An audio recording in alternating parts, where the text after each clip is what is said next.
హరే కృష్ణ. బ్రహ్మ వైవర్త పురాణంలో ధర్మరాజు కృష్ణుణ్ణి శ్రావణ బహుళ ఏకాదశి గురించి, ఆ ఏకాదశి మాహాత్మ్యం ఏంటో చెప్పమని కోరితే శ్రీకృష్ణ పరమాత్ముడు, ధర్మరాజా, నారదుడు అడిగితే బ్రహ్మదేవుడు ఈ ఏకాదశి గురించి వివరించారు.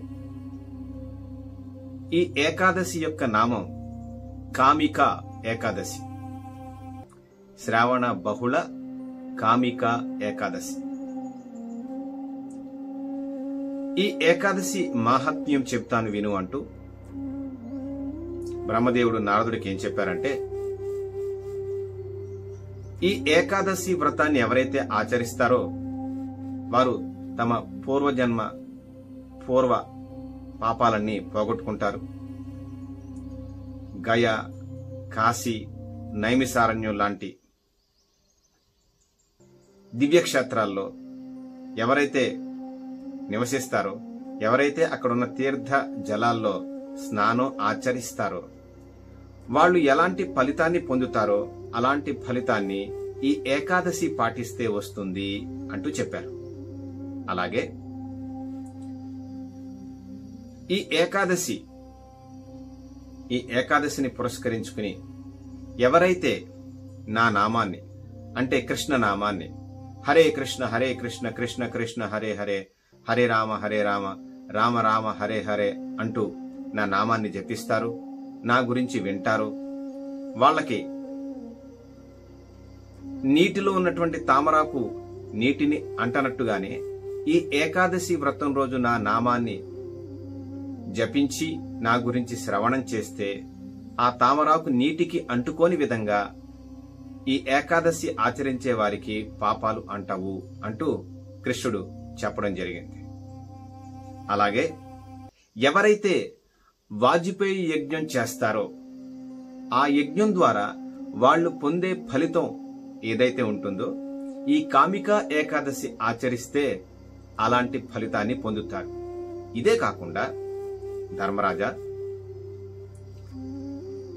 ఈ ఏకాదశి పురస్కరించుకుని దీని యొక్క ఫలం ఏంటంటే, ఎవరైతే తులసిని స్మరిస్తారో, ఎవరైతే తులసిని దర్శిస్తారో, పూజిస్తారో, అర్చిస్తారో వారు ఎలాంటి ఫలితాన్ని పొందుతారో, అలాగే ఎవరైతే ఔషధాల్ని సేవిస్తే రోగాలు నయమైపోతాయో, తులసిని దర్శించడం వల్ల వారి పాపాలు పోతాయి, ఔషధం తీసుకోవడం వల్ల రోగం నశించిపోతుంది.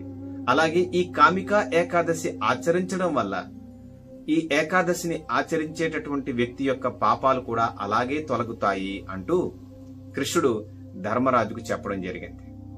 కనుక ధర్మరాజా, నువ్వు నీ పరివారం ఈ ఏకాదశిని ఆచరించండి అంటూ కృష్ణుడు బ్రహ్మ నారదుడికి చెప్పినటువంటి వివరాల్ని ధర్మరాజుకి చెప్పడం జరిగింది.